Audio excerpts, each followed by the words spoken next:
Greetings, everyone. Tom here. So I have been doing, obviously, if you are familiar with this channel, some Avengers content, and I did a review of the campaign, and then I was like, you know what, let's do a review of the multiplayer as well, and jumping into that and getting everything kind of out there that I think about the multiplayer. But I thought that the best thing to do would maybe to bounce my feelings of it off of someone and also have them maybe provide some insight, something that I might not have seen, some other kind of opinion on the multiplayer as well. So I'm actually joined by Tomas, Franzis. Sorry, Franzese, Tomas Franzese.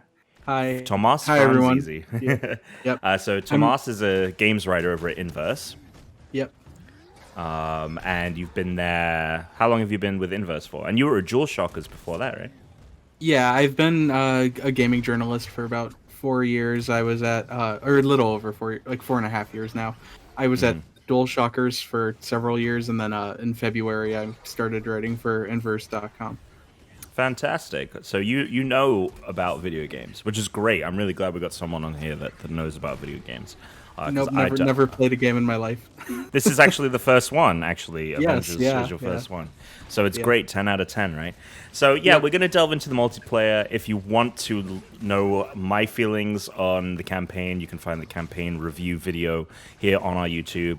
But we won't really be delving into that too much, other than to maybe talk about use it to as a framework for talking about the multiplayer.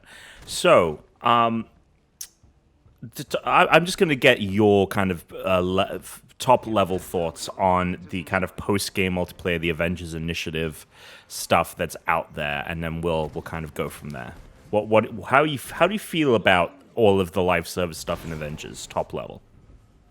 Sure. So overall, I think, still on the positive side, but there are a ton of issues that it's not like one major issue. It's like a bunch of smaller issues that stack up over time. I think at the core of it, I think the game just kind of has a repetition problem, which like all games as a service do.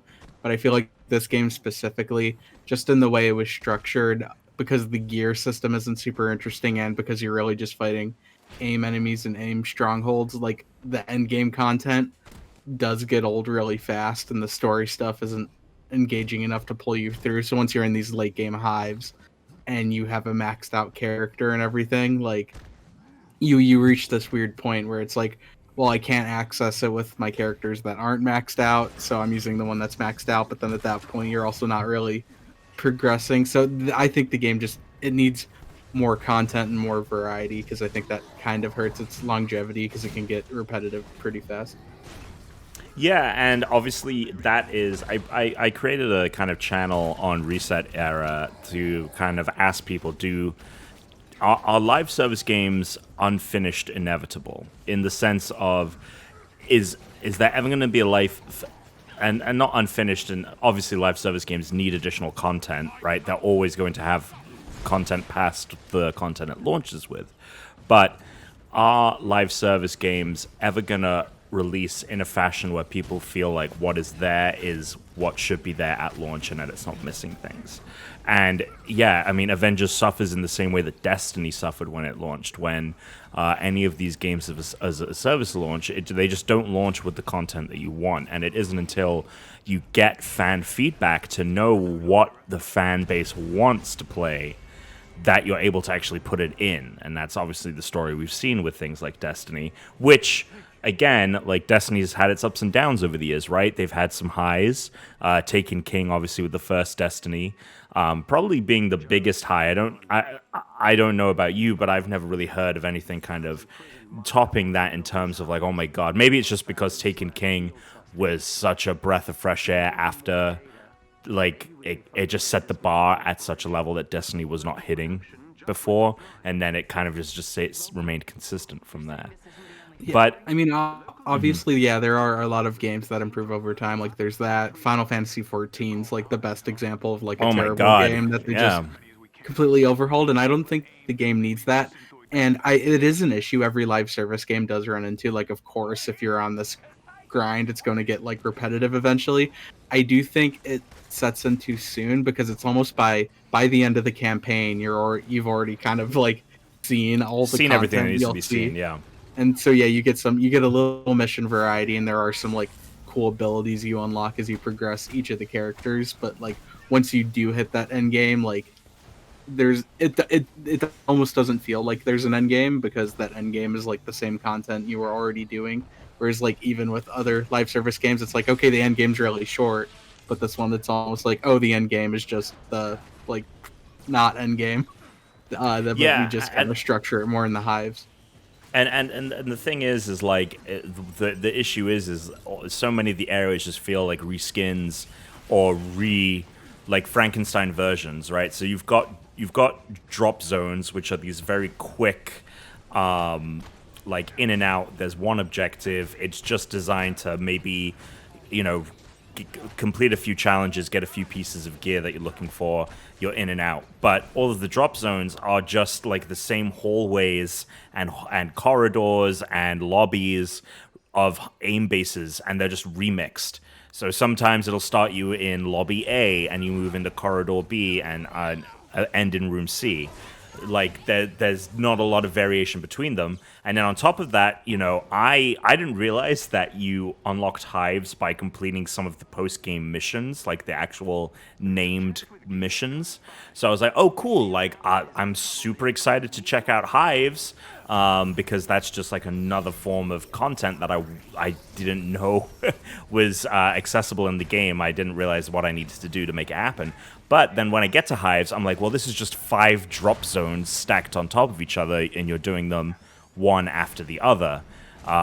There's no difference there other than the fact that you start outside. But then again, that's just like a threat sector, right? Which is a more open thing that ends in a drop zone.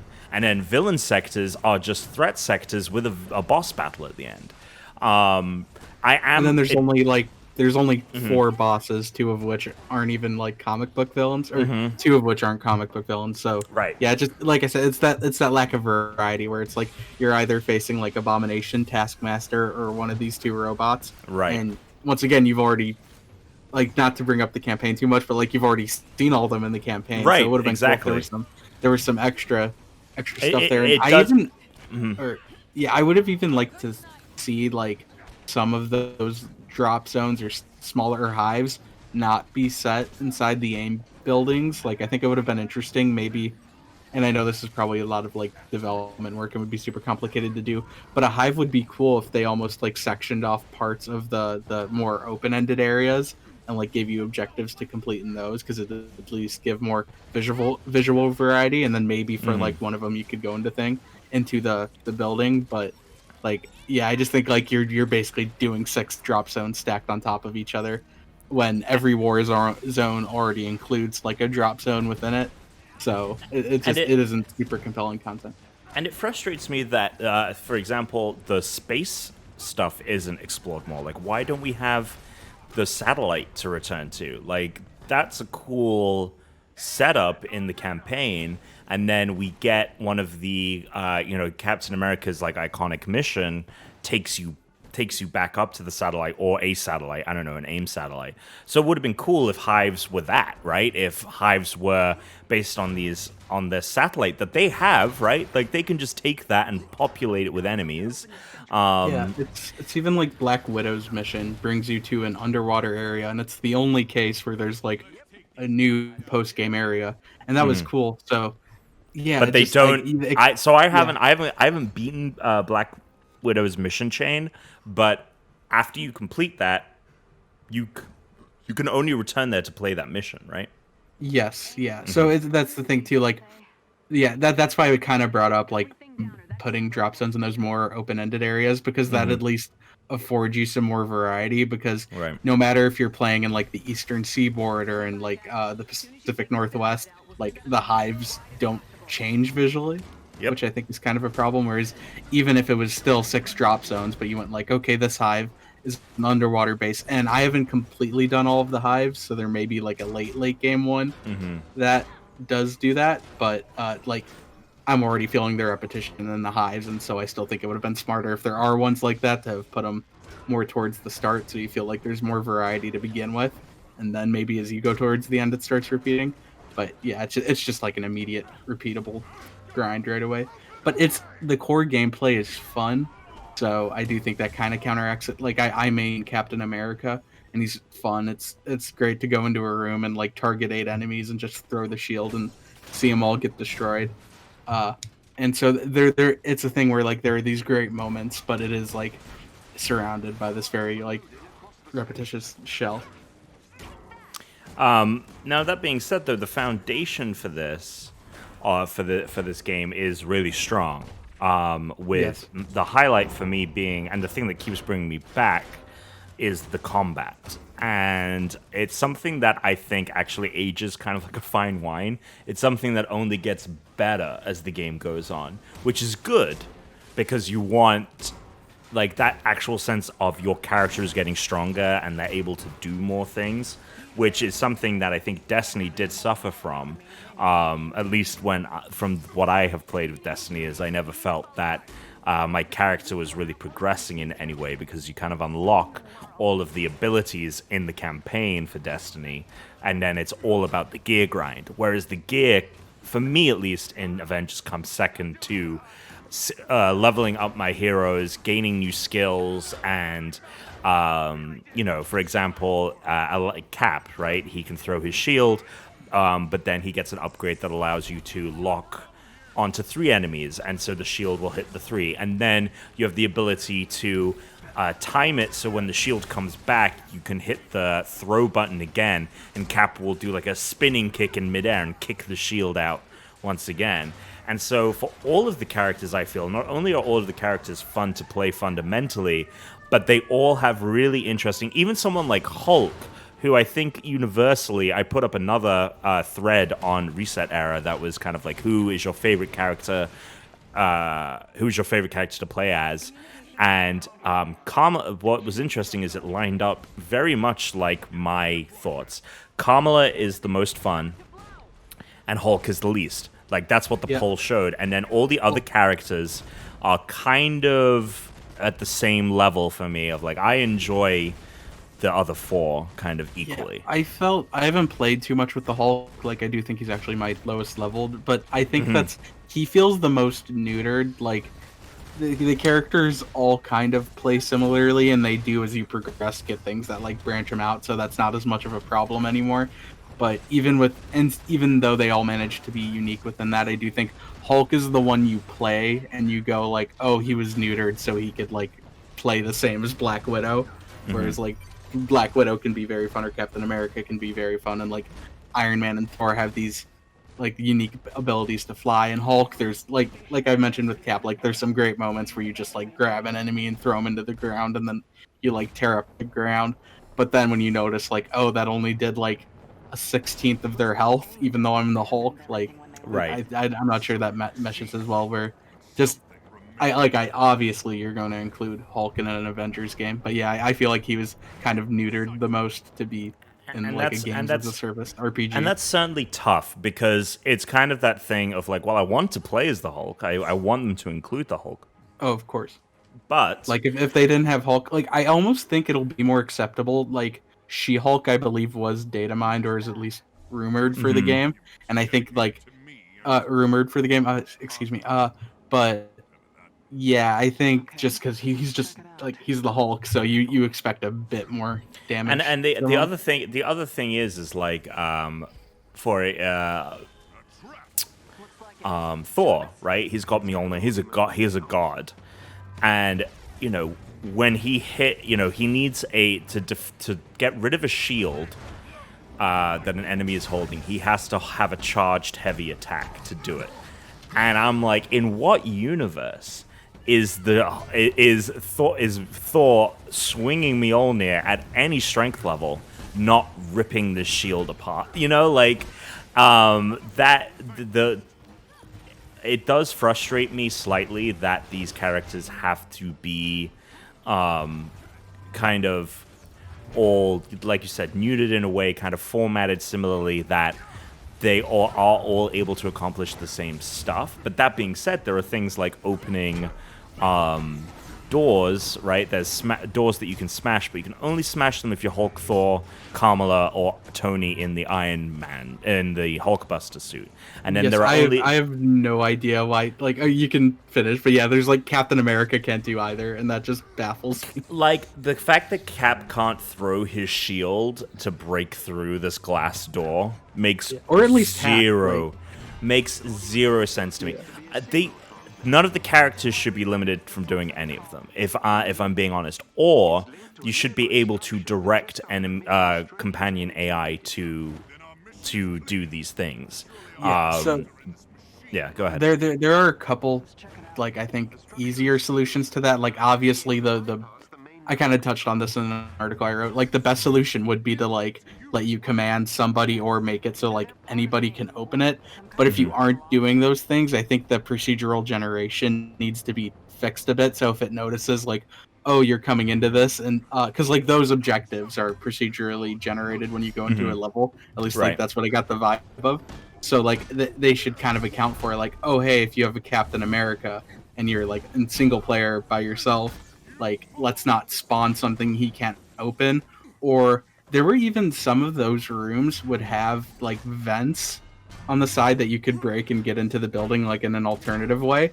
But I never had that with one of the hero gates that was blocked like that, which doesn't make sense because those would be the ones I'd think you'd want to do that most You'd with, have where the it's like, oh, and optional, right. yeah, where it's like, oh, if you're Black Widow or Captain America and you can't open it, like you can go through this way instead. But yeah, so I think like smaller tweaks like that would be a more immediate fix. But yeah, I think like if you were able to like command AI or use a ping system to somehow do that, like it's one of those things that's frustrating when you're playing on your own. Like obviously, if there's more than one person playing, and especially if one person's Iron Man, like it's not an issue. But like if you're doing the single player end game grind by yourself, it can be annoying when you can't get certain gear.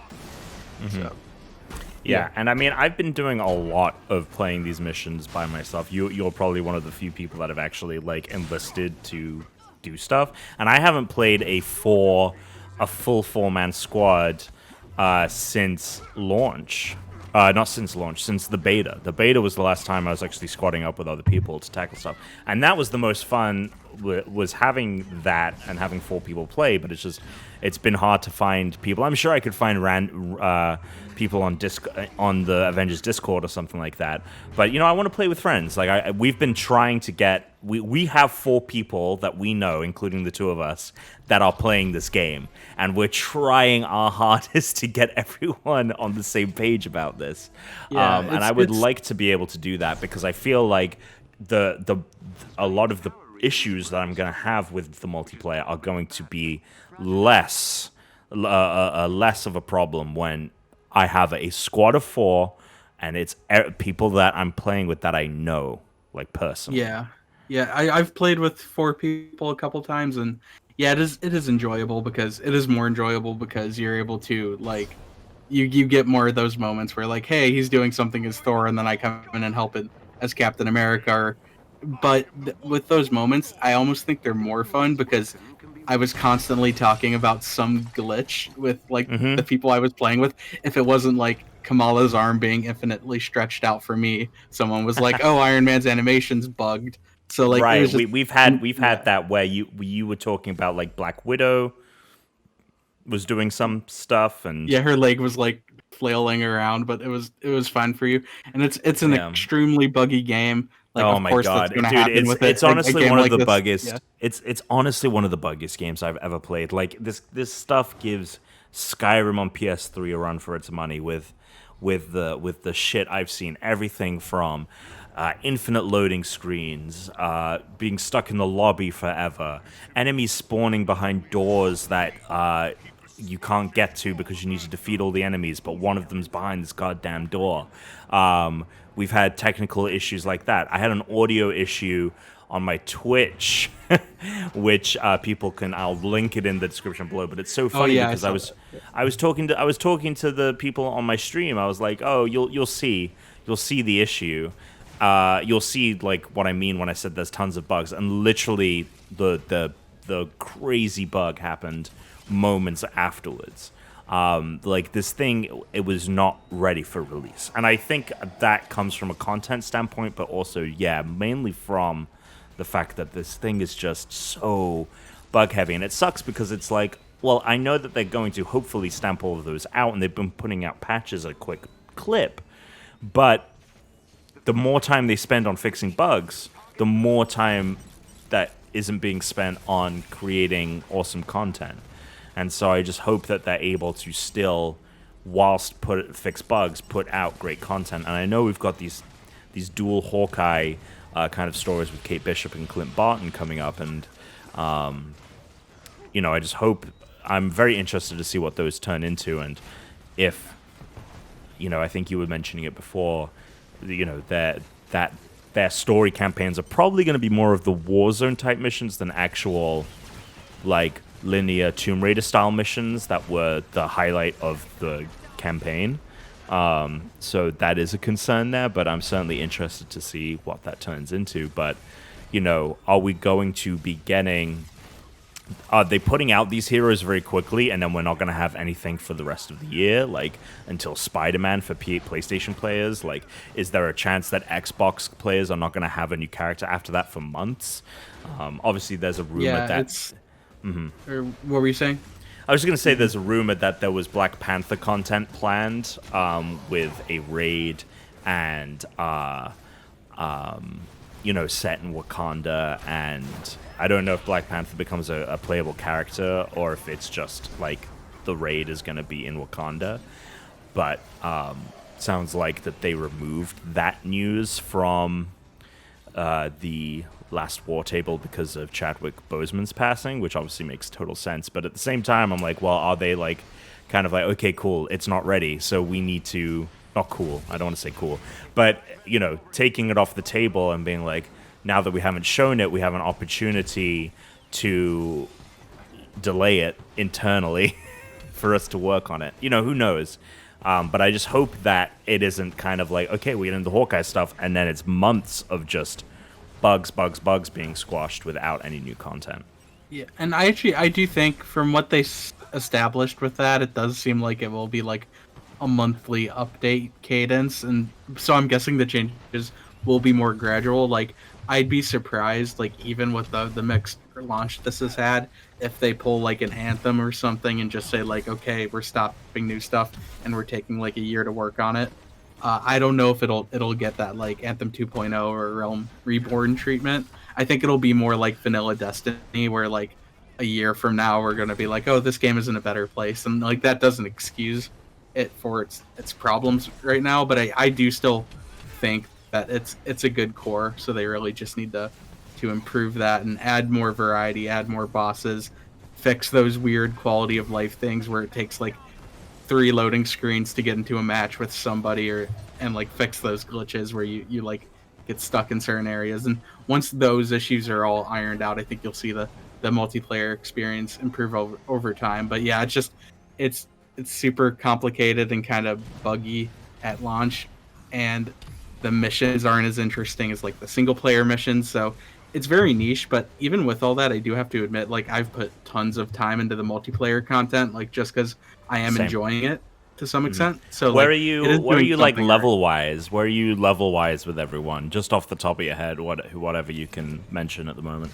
It's cap. I've pretty much completely maxed out. Like, I think even with the gear, I'm only a couple like power levels away. But and then everybody else is in like the 30s, and then I think Hulk's in the teens. I haven't touched him too much since that. So, but yeah, I've been mostly playing as Cap, because you do reach a weird thing, and this is just because it's endgame content, where like Cap is the only one that, like, unless I go back and like grind someone up to level 90, that can do any of the game's post game stuff or like end game stuff with the hives. So like I've kind of just been sticking with Cap and doing his dailies and like playing the others when I get time to do their side missions and stuff. And I'm sure over time I'll go back and go through them all. But yeah, I've mainly been focusing on maxing out Cap, so he's pretty much completely done for me. But like I could put more time into those other characters. But I also think, like, if I was playing a character I enjoyed less, those issues would like be more of an issue, because I have a lot of fun playing as Captain America, because it kind of fulfills that like Captain America fantasy. Like there was a Xbox 360 game, Super Soldier. Like it kind of reminds me of that almost and how it plays. So yeah, it's just it's fun, but yeah, there's just so many issues that like be aware that if you're going into this to play with friends, you'll be like crapping on it for all the issues just as much as you're having fun with it. Yeah, and I think it's a testament. It's interesting that you say that you are, cap for you is maxed out, and you are, low level on everyone else. I am pretty much across the board in the same position with everyone because I literally jump from one hero to the next per mission. I think for me that's where a lot of the fun comes in. Like it's never the kind of familiarity and lack of variety with the mission types is kind of eased for me because it's like every mission, it's like, okay, it's Kamala for this threat sector. Now I'm going to drop into a war zone, a drop zone with Black Widow, and then I'm going to do a villain sector with Cap and then a hive with Hulk or whatever it may be. So for me, I actually have all of the characters around hero level, like the late 20s, early 30s. And then power level, everyone is like cresting 60 power level. But no one is. You need level like 90 and 100 when you get to some of the end game stuff. So it Yeah. does expect you to max out these characters, but like you do have to replay a lot of the same content. And it's even when they say it's different content, it isn't always. Like I swear I've played 5 missions in a burning forest, like that are all different, but they're the same mission. But they may as well be the same location. That's the problem. Yeah. Is like it's sure you can say, hey, this is a different burning forest to this burning forest. But I'm telling you, once you've seen one burning forest, you've seen them all. They are. There is, and then on top of that, the problem is like the Utah Badlands and the Pacific Northwest, like they don't feel different. The topography of both of those locations is identical. Just one has more trees. Like that's it. And then the burning forest is the forest on fire. And then the tundra is just a white version of the Utah Badlands. Yeah, it's and I do think that it's also because they're kind of heavily weighted to Pacific Northwest and Utah Badlands get like the most of the end game content you're doing is in those 2 locations.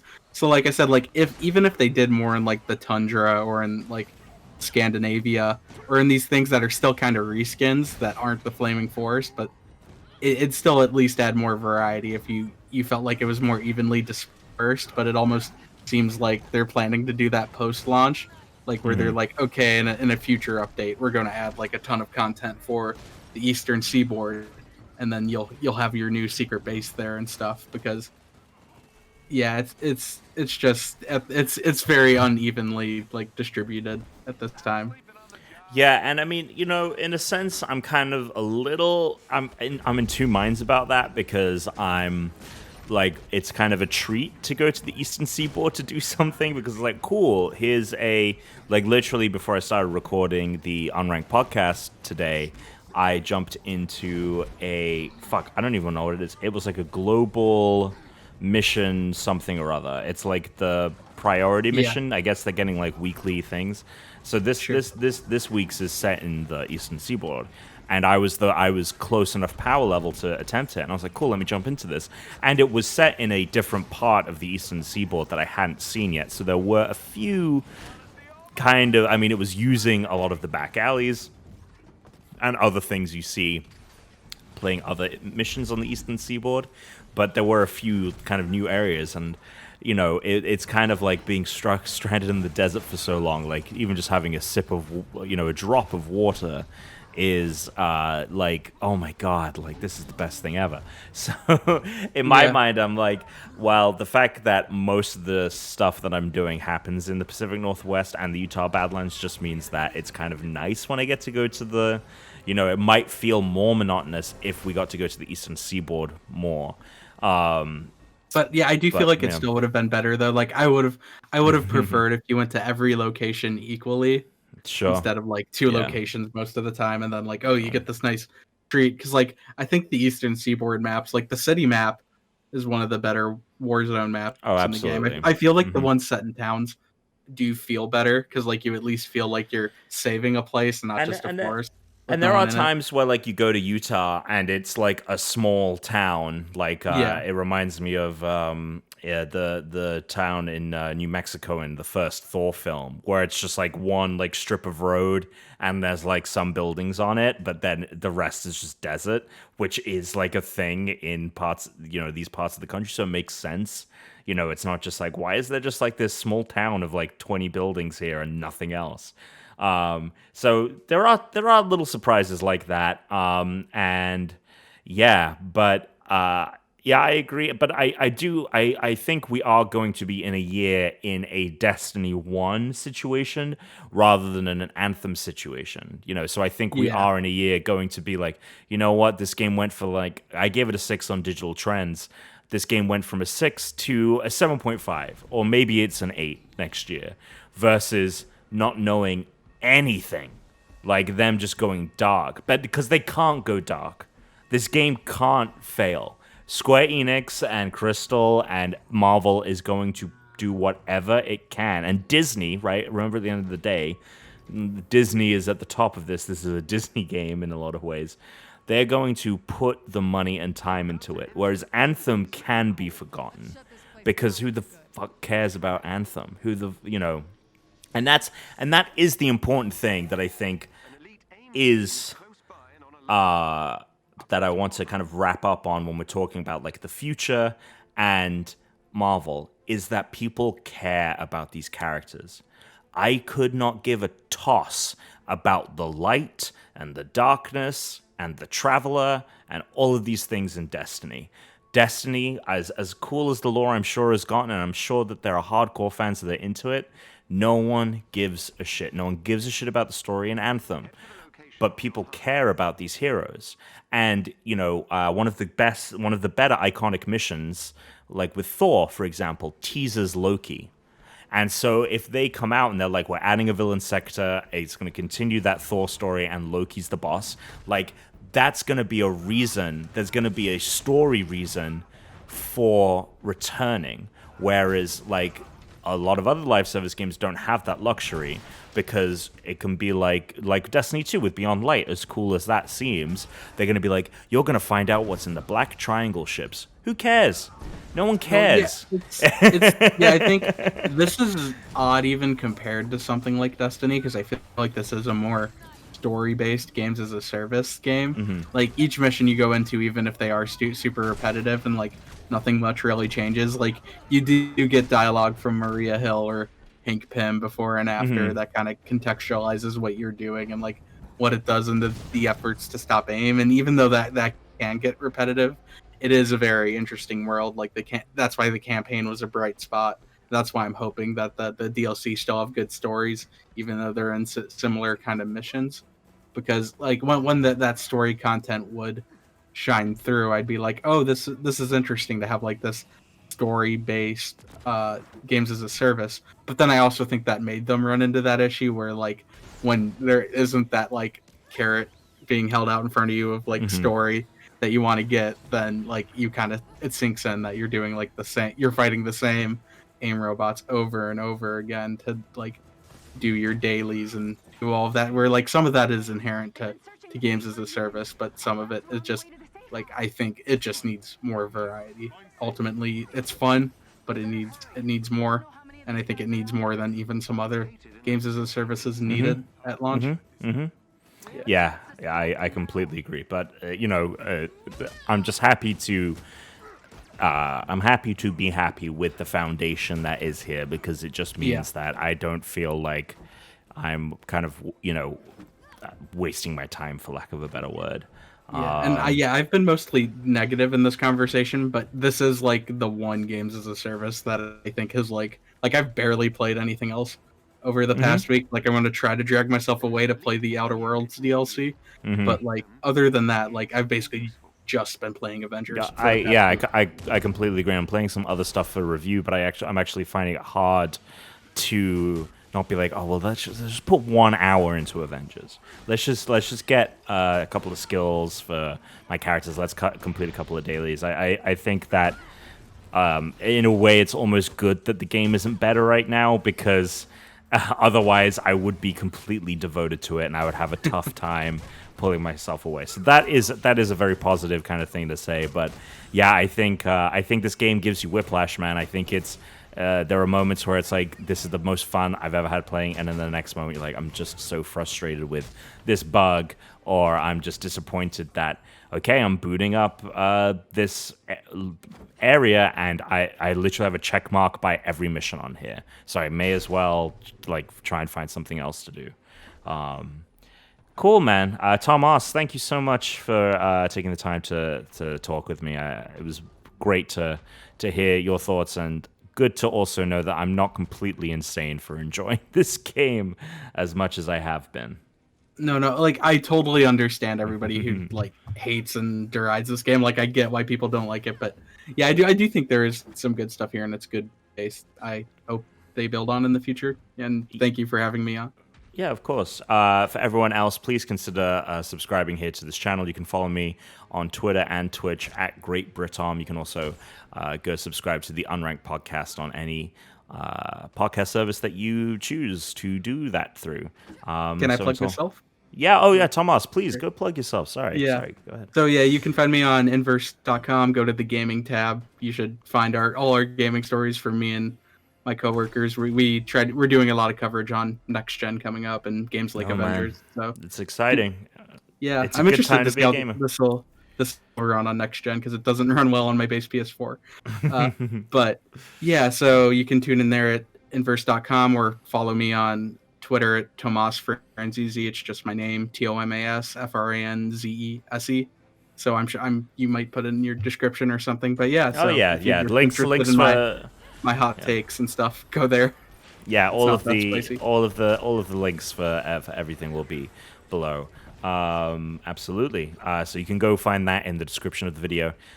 Go follow Tomas. He's got some interesting news and takes. He wrote a piece about Shattered Dimensions recently that was very good, and I also think that Shattered Dimensions thing is a good kind of insight into what we can expect from a Spider-Man in Avengers when he comes out next year. So that's kind of, I think, required reading if you are into the Avengers video game. So go check that out. We'll link it in the description below. And until next time, everyone, stay unranked.